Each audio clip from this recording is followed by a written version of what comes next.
Hello, and welcome to the podcast about Transformers comics, toys, and everything in between. I'm Onyx Prime with my two co-hosts here. Hi, I'm Compy-chan. Hi, I'm Kilobyte. And welcome to Season 2 of the show. We're doing a special giveaway, so stay tuned until the end of the show for details on how you can enter to win this amazing Transformers figure. Spoiler, it rhymes with Baz. Moving on with our comic discussion for today's episode takes us to IDW Transformers More Than Meets the Eye Volume 2. And as always, spoiler warning. So if you haven't read it already, I recommend it. I mean, do you guys recommend it? I suppose. Yes, I do. The enthusiasm is just radiating. Hey, I mean, it's not like our whole entire podcast is built on this or anything, so I suppose. Yeah. Well, no, we gave you a warning, so there you go. So you all know the drill. This is Kilobyte's first time reading the series, and we're excited to hear his thoughts. But before we can do that, let's hear some facts and trivia. Computron, do you mind? Yeah, let's start with the facts. So there are 5 comics in this volume. The first issue, or issue 4, was released April 18th, 2012. And the last issue was August 22nd, 2012. The writer, my favorite, James Roberts. And the artist was Alex Milne and Nick Roche, and colors by Josh Burkham and Joanna Lafuente. Okay, trivia. In issue 4, though a little hard to tell, with him being all dissolved and all that, Dunn's head designed and, rather Leonin sculpt to his chest seems to be a reference to the Beast Warrior's Prowl, as a nod to their shared name, albeit green rather than yellow.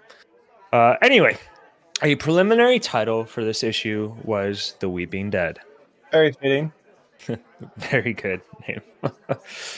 In issue 5, the opening moment of the issue, as Fort Maximus tears one of the Genericons in half and slams the pieces together, is a homage to Last Stand of the Wreckers, in which Overlord did the same thing to Guzzle. Poor Guzzle. Poor Guzzle. Poor Guzzle. Issue 6, Swerve's knowledge that Trailbreaker can't keep his force field up is a subtle bit of a humanization and parody of a certain dysfunction that affects men. I'll have to look that up after this recording. No. Issue 8, according to one of James Roberts' Twitter posts, Fulcrum being sentenced to death by Traitor's Wheel and the subsequent stay of execution were originally part of discarded pitch for Spotlight Octane, drafted together by Nick Roche. So, with all that done and said, Mr. Kila, please give us a summary. I will. A mysterious transmission lures Ratchet, Drift, and Pipes to the quarantine medical facility of Delphi, where Autobots are crying themselves to death. The DJD fight a dinosaur and some scavengers. How will that happen? Care to tell? I guess we'll have to dive into the comics to find out. I guess we will. And as always, some information has been taken from the wiki. Perfect. Shall we dive into this? We shall dive. Is it Delphi or Delphi? I think it's Delphi, but yeah. I like Delphi more. Tomato. How the still human wrong. phrase goes, I think. So welcome to Delphi, Kilo. We open up with some nice notes from First Aid, and all I want to do is point out a simple quote from First Aid. Maybe it's the silly little details that matter. So when the mystery first appears here on Delphi, what did you think was causing all the deaths at this medical center? Deaths? Yes. Plural. Snow? I don't know. When we get introduced, they rescue some Decepticons, and they do mention that Delphi is the DJD's territory. So I thought that since they helped the Decepticons, the DJD was like, well, we'll take everybody with us since you're helping these renegades, and just part of their way of dealing with anybody that leaves the Decepticon cause. So you don't think it was the snow? No, I don't think it was the snow. Oh my. So we'll dive more into that mystery a little bit later, but we're gonna flip back and forth because that's how the story happens. So we're gonna flip back to the Lost Light, where Swerve gives Ratchet a drink on the house, and Ratchet points out that it's either very far away or very small. And you know what? Looking at this panel, I think the one Ratchet is getting is much bigger than the one Swerve has been giving us. What do you think? Yeah, I think he's skimping up on us. I think he is too. I think we might have to promote the bar more so we can get bigger drinks. Yeah, I mean, it is free for this one, but I think we'll discuss how we'll fund more drinks later on. What's your thoughts on this? I thought it could be Ratchet. I don't know, like the way Ratchet is acting with his hands are failing him and everything. I think he's just succumbing to old age, and I thought maybe his optics were not working correctly. Because I know they show that it's a little drink, but in the next panel you see like a bigger one, so it's just kind of I feel like his optics are just not working as well. Moving to our next bullet point, Ratchet, Drift, and Pipes all decide to go to Delphi because, Ratchet was receiving a signal from there. And I want to say, Pipes is easily one of my top 10 favorite crew members of the Lost Light. Although, this is sad that this is his first time off Cybertron. Well, that was short-lived. I mean, short-lived. He's still with us. Short-lived. Yeah, he's still with us. Hey, before we get to that point, do you have something to say about Ratchet and Drift, Computron? No, don't make me do it. Do you have something to say, Computron? So in the beginning, before Mr. Pipes, ignores the universal symbol for plague, beautiful. Drift and Ratchet were jittering, jibber-jabbing at each other like a bunch of jabronis. And, Drift looked at Ratchet and he goes, Ratchet, one day you'll say something nice to me just before you tell me I've got a terminal illness or something. Weird. Again, spoiler warning. I think it just sounds kind of like a young bot versus an older bot, and like Ratchet's like, don't mess with me. Just kind of leave me alone. Let me be. Sure. Yeah. No, that's kind of what's going on here, right? Because like we got the very zen Drift, and then we got an old grouchy Ratchet, which is very much paying homage to the animated series for those who have not seen it. Oh yeah. So moving forward, we enter Delphi. Well, enters a strong word to what Pipes decides to do. What does a big red X mean? Do not enter. There's a plague.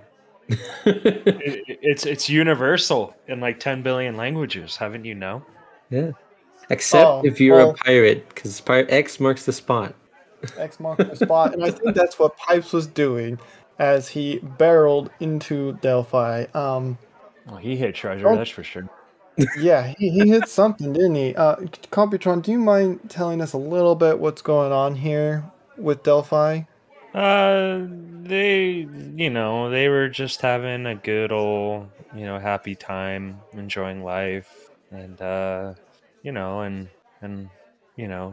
living life. Very much no zombie outbreak whatsoever. That's a lie. They were absolutely not living life, and they were living absolutely horribly, and they had a zombie outbreak. I'm sorry, I got my notes backwards here. Oh yeah, that's definitely what was going on. So they're getting very sick and rusting themselves to death. And it's transmittable. Transmittable? Yes. Yeah, it's a horrifying thought. But before we dive too much into that, let's flip back to the Lost Light, shall we? Specifically, Rodimus, Ultramagnus, and Rewind plan on teaching Tailgate a lesson. Okay, sorry, poor choice of words, but they are getting ready to show them the war via cerebral transfer, which only takes about, what did Rewind say, 11.3 seconds? Yep. What's your thoughts on this? Like, I know in our last last volume of More Than Meets the Eye, we left off with Tailgate saying they wanted to be a Decepticon.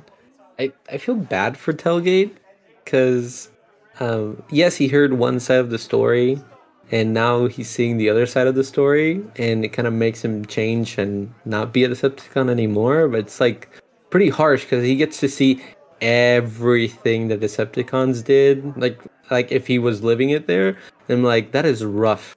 That is very rough to see all that carnage first person. Yeah. And not to mention that, but he got slapped by True. Mr. Cyclonus. Yeah, why did he get slapped, Computron? Because, well, he was a little upset about how Cyclonus kind of went lightly on a lot of what the Decepticons did, you know, when he was trying to convince him. And Yeah. by lightly, he literally didn't tell him any of the genocide or anything like that the Decepticons did. And, you know, he just told them the ideals.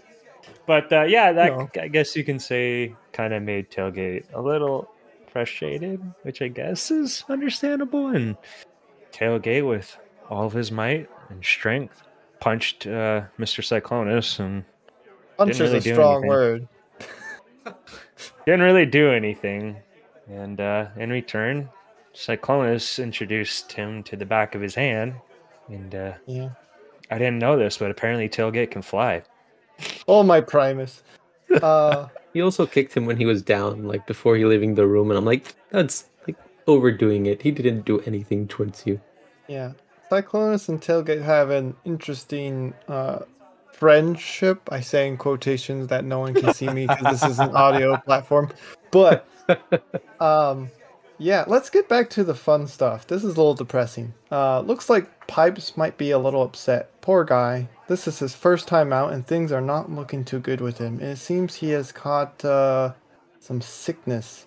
So let's talk a little bit more. I know we talked a little bit about Delphi earlier, but let's talk a little bit more like how this happened, how the sickness got to this medical facility. And either of you can take the helm here, but do any of you want to talk about how the disease started, who was behind it, and should we trust Big Pharma? I mean Pharma. That's supposed to be a spoiler. Um, I only know him as Pharma, not Big Pharma. I trust our Pharma overlord. Okay, so the plague started because Pharma struck a deal with the DJD. He would provide them transformation cogs because the leader of the DJD likes to transform a lot and he goes through them constantly. And it is a treatable disease, but he decides not to do it and he just wants more transformation cogs. It seems like he finds it fun to go through all of them. And so at first he was going through and giving the parts from the sea spots that came to the facility and didn't make it. But then eventually he started helping them, go offline so he can provide more and more transformation cogs. And at the end, to cover his tracks, that way nobody could figure out what he was doing, he creates a plague that once you get infected, if you transform, it starts disintegrating you from the inside, melting your optics, and until you eventually rust yourself to death, which is pretty scary.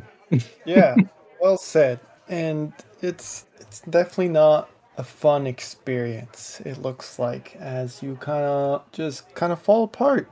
Yep. Are you saying it's not fun to do that?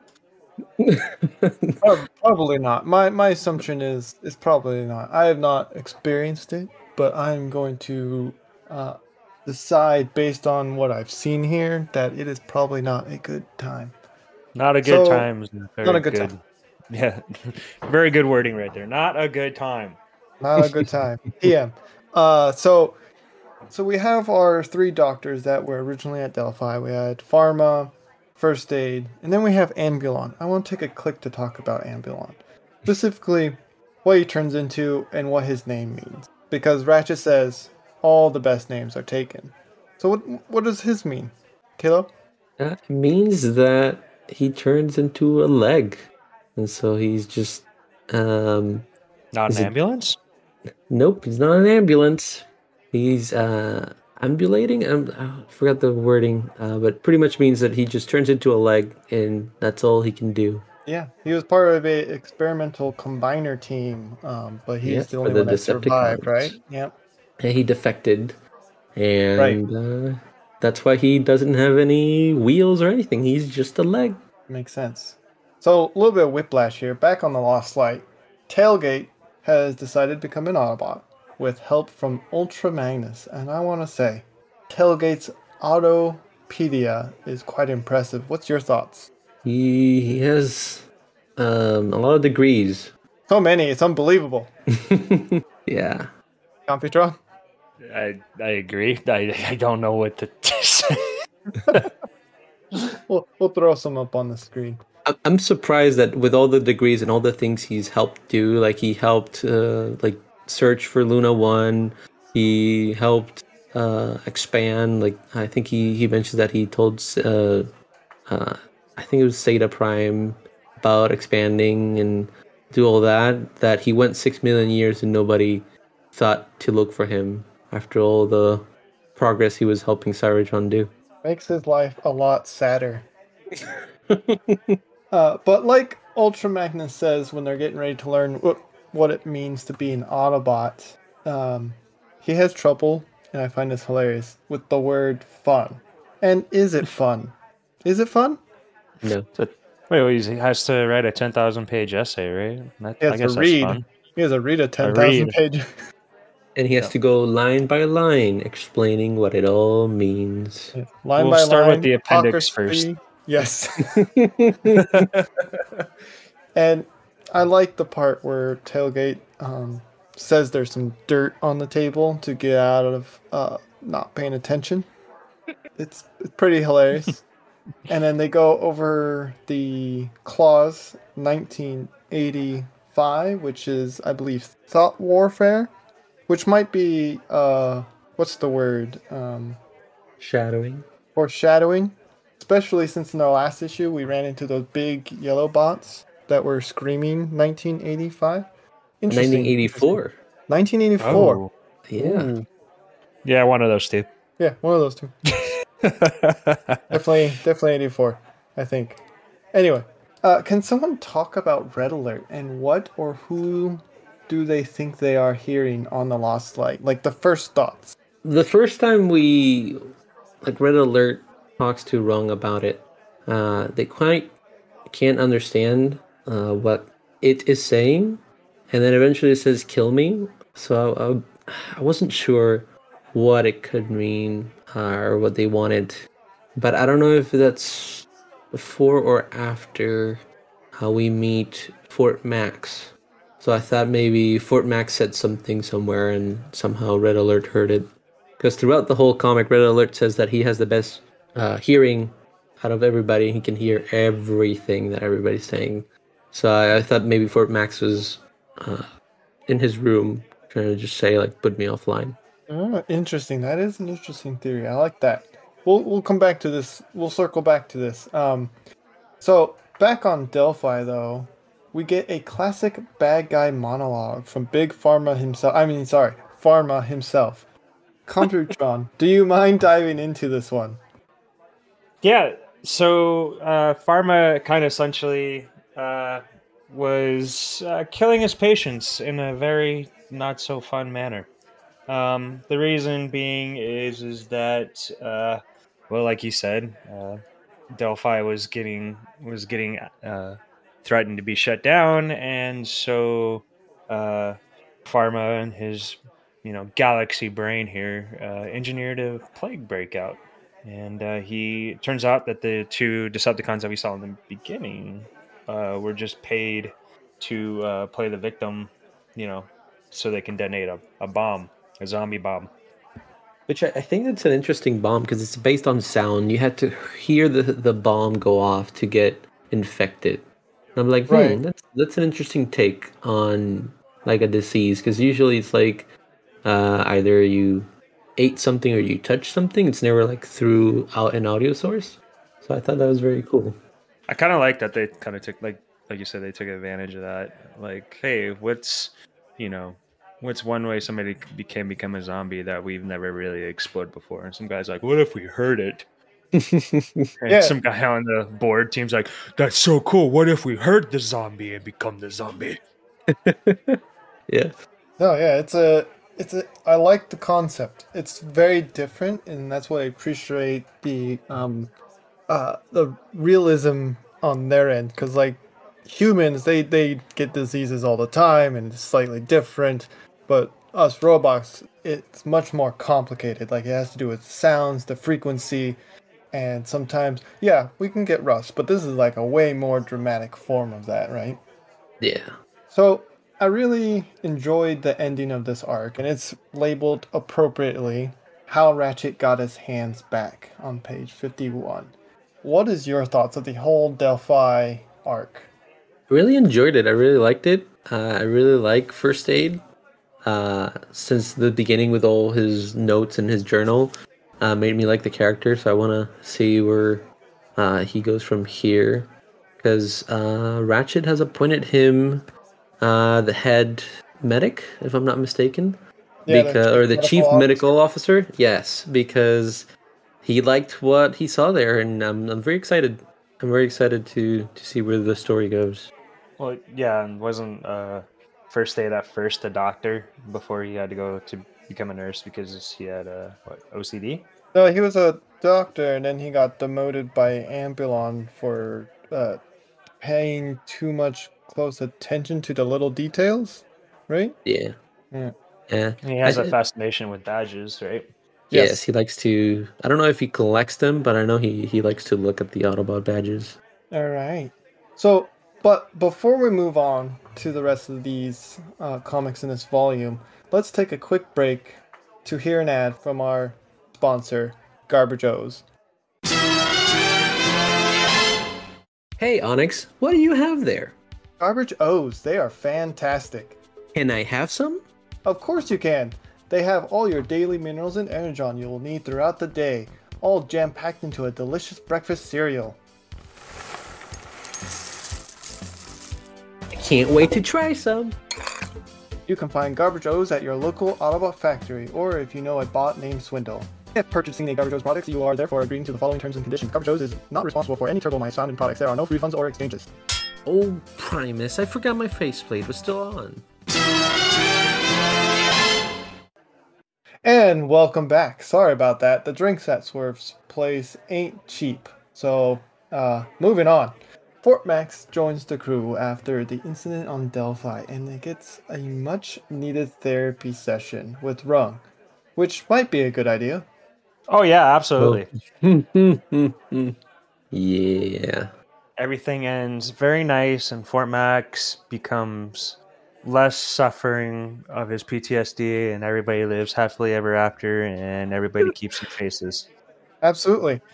I was surprised he was alive, because I thought he had died in the last 10 of the records. Because we find him in a catatonic state, pretty much. He's been tortured by Overlord. He didn't have any of his limbs, so I'm like, well, I don't think he survives this, but it looks like he did, but with some serious PTSD. Yeah, and yes, we see that. But before we see that, I really enjoy the bar scene at Swerve's bar. Interesting. Where I think Trailbreaker is talking to a group of people, and they're saying Fort Max is overhyped. But then, like a split second, Fort Max walks into the bar, and he's like, "Oh, it's great to see you, and how awesome he is." Yeah, and Tailgate's like, but you were just saying that, and it's like, and he's like, yeah, shut up, no, don't say anything. I'm like, oh, you poor sweet boy. Yeah, it was good. So Tailgate leaves that bar stool and goes to another table, and this is such a mood, and says, "Is this a good place to sit down and die?" Yes. Answer is yes. Answer is always yes. quickly after, though, Ultra Magnus then walks into the bar and makes an arrest because Swerve doesn't have his barring license. Ooh, big ouch. But this is not the most exciting thing that happens in this bar at this moment, at this time. Yeah, a muck was run. Somebody run amok. Somebody ran amok, and I won't say poor Pipes yet again, as he is the first one that gets blasted by Fort Max. He just can't catch a break. You mean your favorite? Yes. Pipes? He keeps getting shot. It's just so interesting that this. It's not. Oh gosh, what's the red bot that looks like Bumblebee? Cliff Jumper. Cliff Jumper. Yeah. No, this is Pipes. Like apparently he has worse luck than Cliff Jumper. What do you mean? Cliff Jumper is the strongest soldier of them all. He makes other people run in fear. I thought it was my luck because, like, at the beginning, I saw Pipe and I'm like, oh, I don't have a toy of Pipe. I like him. He's pretty funny. He's pretty chill. And then he gets shot. And I'm like, well, why does every bot that I like end up dying? Man, you must have really enjoyed Last Stand on the Wreckers, huh? His favorite. So, can anyone explain to me the situation Fort Max specifically finds himself in? Well, talking to Rung and reliving his memories with Overlord, he decides to take some hostages, and he closes himself inside of Rung's room with Rung and Whirl. But before he did that, he also shot multiple bots, like we stated previously. And so he's demanding Rodimus to head back to Cybertron because he needs to talk with Prowl about why it took so long for him to send the Wreckers when Overlord attacked Garrus's 9. Yeah, that's exactly spot on. And it's very accurate. Like, he's not, like, he is being unreasonable. But the whole, like, wanting answers is not unreasonable, right? I like the lead up to them trying to figure out who the third person was in Rung's room. Like, there's Fort Max and Rung, they can see obviously, and then Rodimus and gang are going through the monitors trying to figure out who the third signature is, and they're just like, hopefully this is a third person that's calm, sensible type, a peacemaker, if you will. And Computron, Whirl is definitely all those things, right? Yep. Oh, you bet. It's not like he's definitely not an instigator, that's for sure. You wanna talk about a few of them? Which are we talking about? The scene where it's just man, he just doesn't quit. Hold on, let me start there. He does not. He just does not quit. And well, Whirl was picking a fight, and boy howdy. That definitely, yeah. Boy howdy. And we'll throw up boy a few, howdy. I wonder what that There's not a lot of few boy howdies in this podcast, but that's a boy howdy. Yeah, we'll throw up lots of images of this because they're all pretty great. At the same time this is happening, outside of the Lost Light, on the where we find out where Swerve ended up, he's with Rewind, and they're having a riveting conversation. I stole your joke, Swerve. I'm sorry. Not sorry. The ending of this arc is very shocking as Run ends up getting his head blown off, and Max gets stabbed by Whirl when his back is turned. A lot of trauma is going on. Where's our therapist when we need one? Oh, yeah. Anyway, it's very traumatic because I think 5 bots end up injured. Rung is presumed dead because his head is blown off, and I think Fort Max is... Sure. I'm gonna leave a card that says "Get well soon." Get well soon. Yeah, and that's not the only person that visits him while he's presumed dead. Red Alert is tippy-toeing around the ship and discovers a big secret down in the basement. How big, you might say? Well, let's start with something obvious here. His colors are blue. It's overlordly big. Overlordly big, huh? Yeah. What is Overlord doing in the basement? What is he doing in basement, indeed? Current theories, Kilo. How did he get there? Hey, okay, first of all, I was hoping Ultra Magnus combed the ship before they took off, but it seems like nobody did that. Because we have a Spark Eater, we have Overlord in the basement. What else are we gonna find in this ship? What more chaos is gonna happen? I don't. I feel like the whole chaos that's happening in this ship is just between them, and like everybody's pointing guns at each other for some weird reason or another. Because one day they woke up and they just feel like, hey, I just want to go on a rampage, or somebody said a bad joke, and I'm like, what is going on? You started this journey and half of the ship blew up, and then now Overlord's in the basement. 5 people are almost offline. Wrong is offline. What is going on? Yeah. And this is just episode 2. This is volume 2. Volume 2. Yeah. Yeah, volume 2 of 10. So strap in. Oh boy. So now, turning our attention to our first introduction of the DJD. And this is absolutely terrifying. Kilo, care to explain? I loved it. All of it. They pretty much torture Black Shadow, and Poor Black Shadow. the group goes one by one. Did you just say poor Black Shadow? The guy who literally eliminated an entire planet? Poor him? There's more ethical ways to kill a mass murderer than what the DJD is doing to him right now. I'm just saying, torture is not in my book of to-dos. Just kill the guy. Well, now that Computron brought it up, in the beginning, Tarn talks to the reader and tells you a little bit of Black Shadow. He fought the Wreckers, killed 3 of them. He fought in the 113th Battalion. He killed 3,003 Autobots. And then he went to a planet and he killed a population of 3 billion just by himself.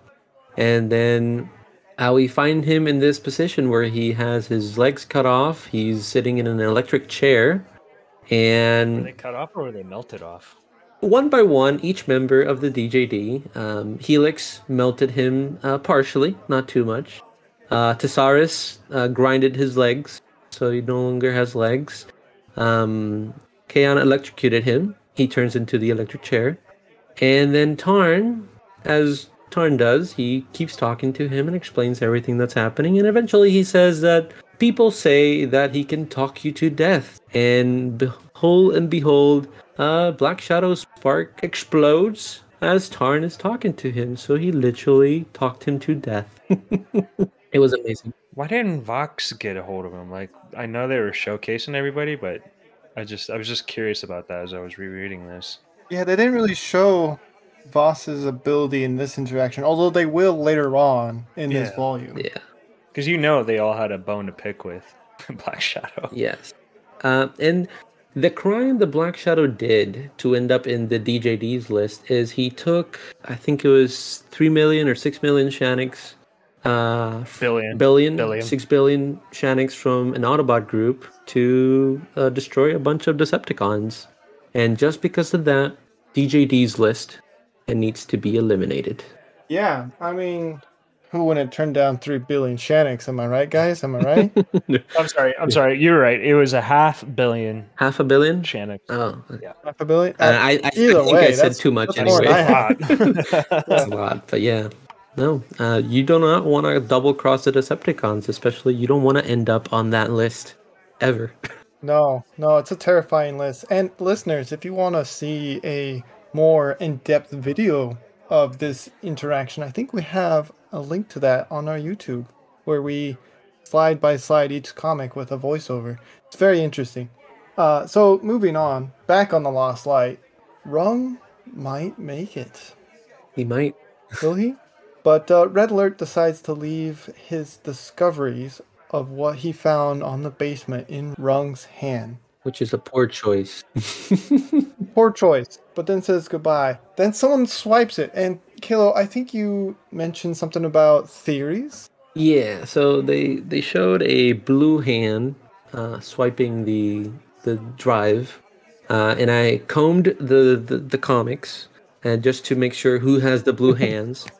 and there's only two possibilities that I can think of if they're not messing with the shading, because the room is dark. So they could the hands could either be a different color, and because it's dark, they kind of look blue, or they were either Fort Max, which there's an idea of why it's not him, and when we get there, I'll explain why. And then the other one would be Ratchet. I know there's a third bot that has blue hands, and that's Skids. But Skid's hands, on top of their palm, it's red. And the way they shot the scene, there is no red on top of the hand, on the palm. So I'm ruling Skids out. Very interesting theories. We'll have to continue reading to find out. Yeah. Yep. Computron, you have any thoughts? Or should we keep moving? I was just gonna say, well, I had a thought and then it disappeared. All right, well, we can always circle back. Yeah, let's do that. All right, so we continue on, and we get to meet the Scavengers. Scavengers? Scavengers. Something like that. Kilobyte, what's your thoughts on these characters? And we'll kind of like dive a little bit into each member if you don't mind. Oh yeah, I thought they were interesting. I like the interaction between them. So if you don't mind, I'll go through the list. We have Crankcase, which is the most cheerful bot out of the group. Oh, absolutely. His smile could kill. Yes, his smile can kill. We have Spinister, which I'm gonna just call crazy. No, yeah, I don't know about crazy. He's just a big himbo.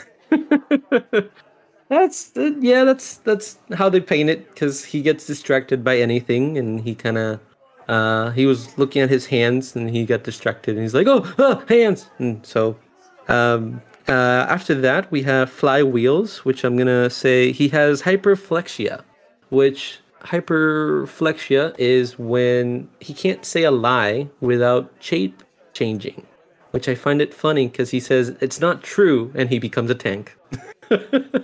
Hilarious. After Flywheels, we have Croc, which is the military strategist of the group, the high ranking of the group, so he's the leader. We have Misfire, which Wonder what his name is. on my description is he misses the point. And finally, we have the newcomer, which is Fulcrum, and I'm just gonna call him the Bomb. A bomb. He's a K class, right? He's a K-class Decepticon, yes. Yes, and I'm assuming they don't really mention in the comics that the K probably stands for kamikaze. Yeah, probably, yeah. Based on what he has to do, yes. Computron, what's your thoughts on these ragtag group of ruffians? Flywheels is my favorite. Fair enough. I would say my favorite is Spinister. I like the coloring, and it reminds me of Rotostorm. I like Misfire, but you know what I really like? There's another bot among them. Oh, there's that too. But I really like the name of the scavenger ship, the Weak Anthropic Principle, or WAP for short. Insert human meme here. Wap, wap, wap, wap, wap, wap. Anyway. No wonder there was so much extra junk in their trunk. Okay, I'm gonna lose it. Primus, help me. Back on the Lost Light. A lot of flopping back and forth here. Chrome Dome speaks of filthy, stinking lies about Brainstorm's briefcase. Kilo, do you think any of these filthy, stinking lies are true? I don't know. We haven't seen it. He's very secretive of it, but I know Chrome Dome says that he opened it in Hydrus 4 and the sun went out. And Brainstorm is like, it was Hydrus 5, by the way, so you have it wrong. And that did not happen. I'm like, sure. I don't know. I'm not saying it couldn't happen or it did happen. I just don't know what he's planning or what that suitcase does anyway. Because he's very, very secretive. Yeah, I'm very interested in what this briefcase could do. Computron, how about you? I'm interested. I just have this gut feeling that it's just a regular briefcase. Yeah, probably. But given time, we might find out. Back to the Scavengers.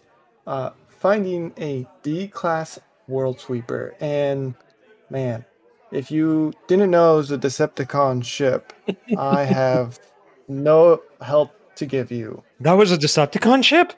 Computron.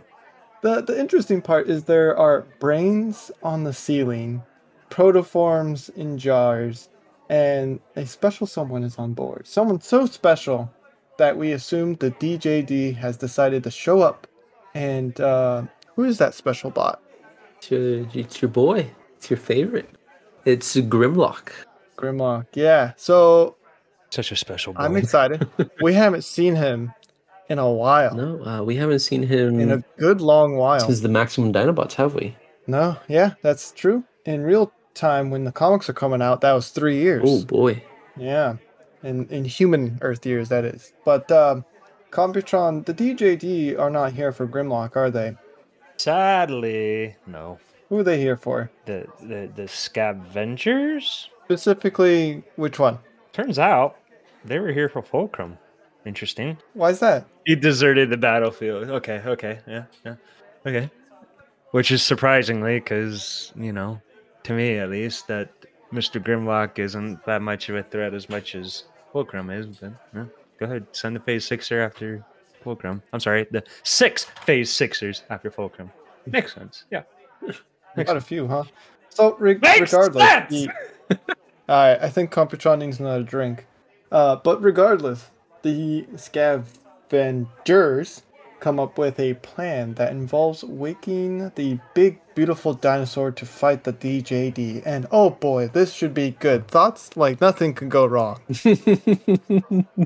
I wasn't expecting such a big fight. I thought Grimlock was going to get overwhelmed because it's pretty much 6 versus 1, if I'm not mistaken. So. Yeah, but he's Grimlock. Yeah, he is Grimlock. But I still, given the history with the DJD that we've seen so far, I'm like, they're kind of gonna be a little bit too much for him, I think. Especially being waken up after being asleep for a while. So. And they do eventually overpower him at one point, right? Yes, they do. Okay, I had a question because you guys remember last time we saw Grimlock was that Dinobots, right? Maximum Dinobots. Yep, Maximum Dinobots. Yeah, Maximum Dinobots. How did Grimlock go from Maximum Dinobots to being on a Decepticon World Sweeper? That is an excellent That is question. the same question. And maybe the comics will tell us later on. If I'm not mistaken, in Maximum Dinobot, he left with Ultra Magnus because he was being pursued by Ultra Magnus, right? Because they defected or something. Yeah, he turned himself in, so he went to Garrison 9. So he went to the prison. Oh. That's great. Yeah, he was in prison for a little bit, but we don't know how he went from the prison to this ship. Yeah, because they didn't follow orders and they followed Shockwave to Earth, and I think that's why they sent him to prison. So, do you have any theories how he got on to the Decepticon World Sweeper? Me, no clue. Computron, maybe. Oh, duh. But I have no idea. Well, I mean, it's not like Garrus 9 was like a happy playground, funny farm place. I mean, it was, Wait. There's a reason, right, why the Wreckers were sent there, right? Maximum Dinobots is before the last one on the records, right? Yeah. Okay. If that's true, if that's the case, then I just have an idea on the spot, and it's somebody we didn't talk about in Last and on the Records, but he was there. It was Shockwave. Shockwave was in Garrus 9, and Overlord built him. So I'm guessing Shockwave took him to do experiments. That's the only guess, just based on past conflicts between Shockwave and Grimlock in either like comics and cartoons. We'll have to wait and find out, won't we? Yeah. Oh, you already know. I will have to wait and find out. And listeners who this is the first time tuning in. They'll find out with me. So on the less tense side of things, Chrome Dome helps Skids try to remember, but stops midway. What kind of traumatic event do you think he went through, Kilo, Computron? Specifically Computron, the first time you read this. What do you think would make Chrome Dome be like, no, you should probably just forget this? So you remember how Chrome Dome had like a really good relationship with Prowl for a little bit? I had the thought, like, at the time, like, Prowl kind of did a naughty thing with Chrome Dome. That was just like my original thought. Yep.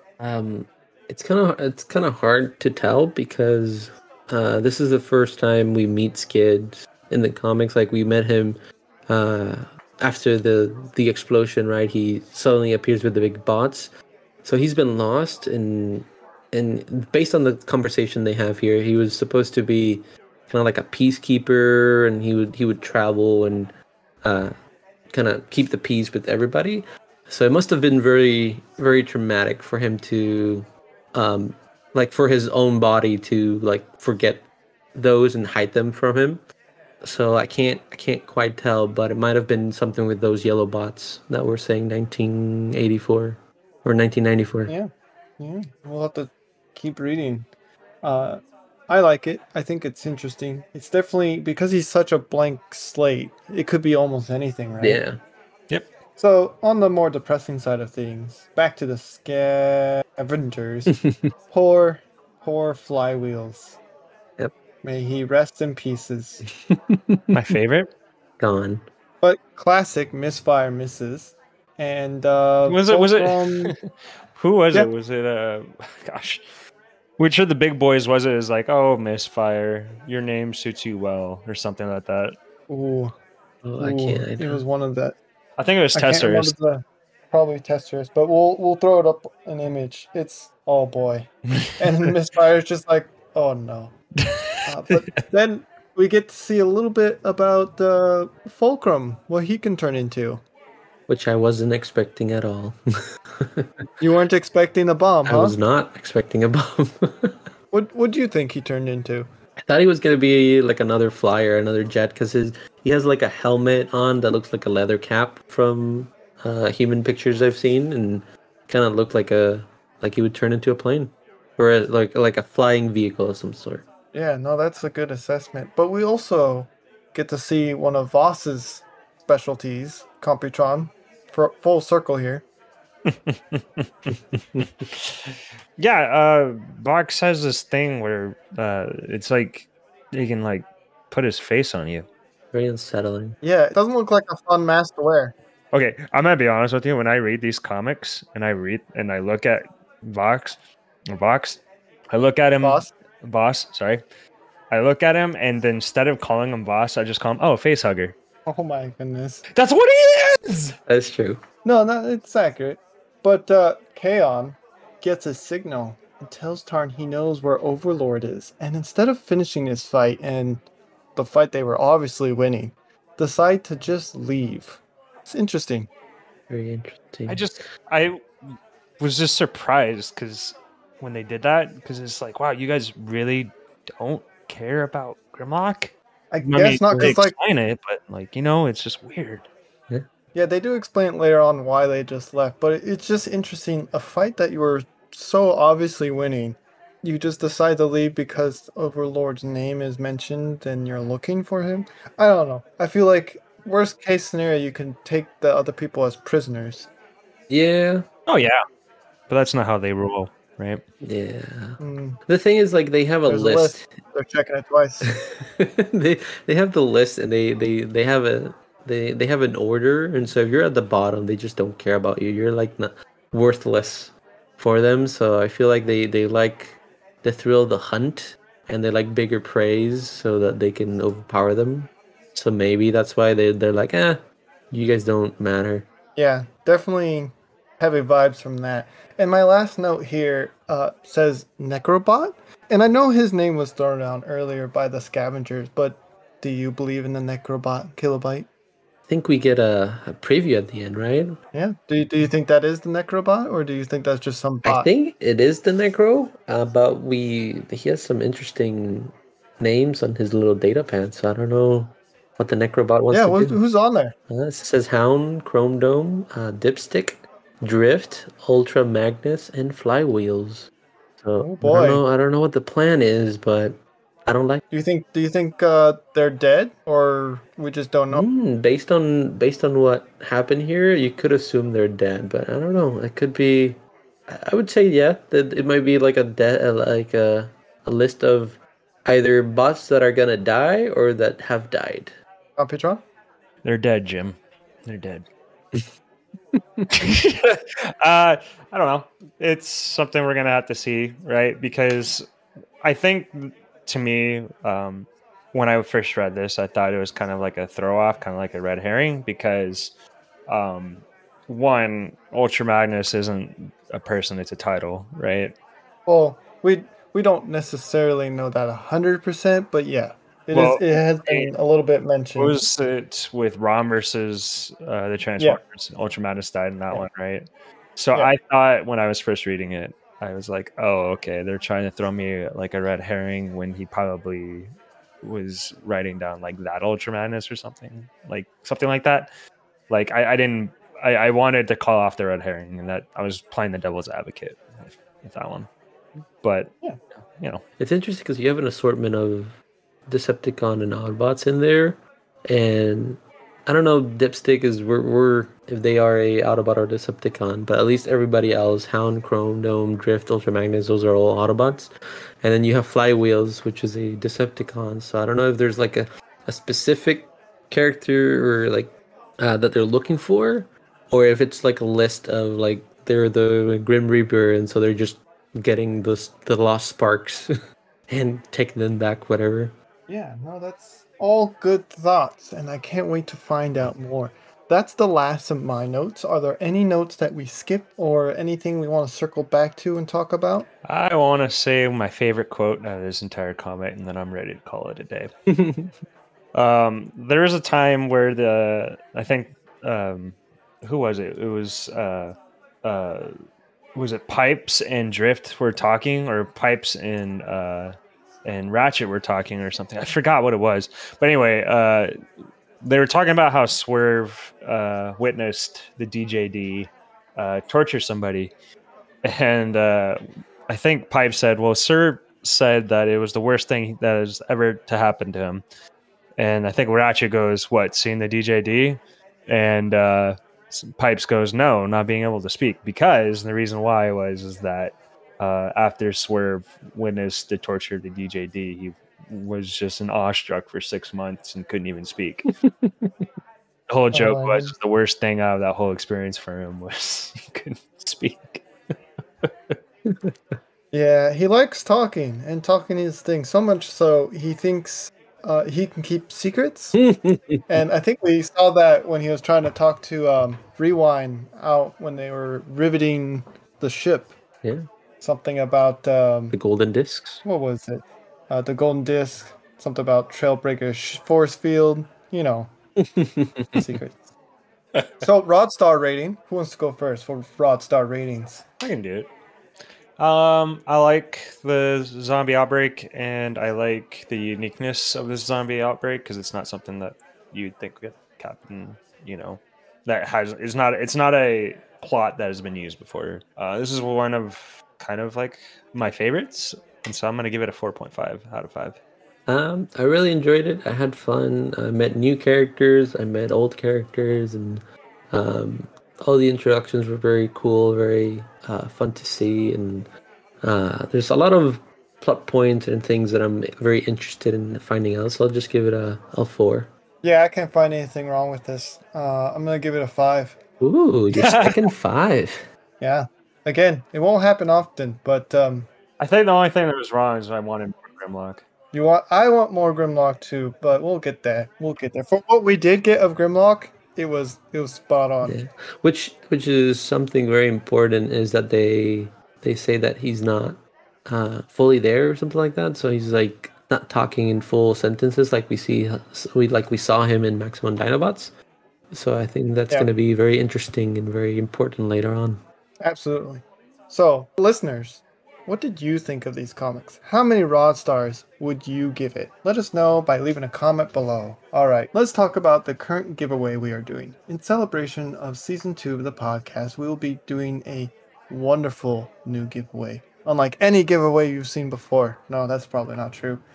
We are going to be giving away a Transformers 86 line Jazz toy. Ooh, maybe I'll just keep it. The giveaway will run for another 4 weeks, and the winner will be announced on the Earth calendar month and date of January 24th, 2022. You Earthlings and your interesting calendars. You should just switch over to cycles by now.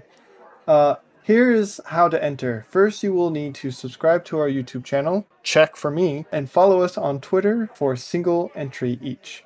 Double check for me, so it looks like I'm already in here, guys. You can't keep it. You can earn bonus entries to win by leaving a comment or retweeting this episode. Good luck.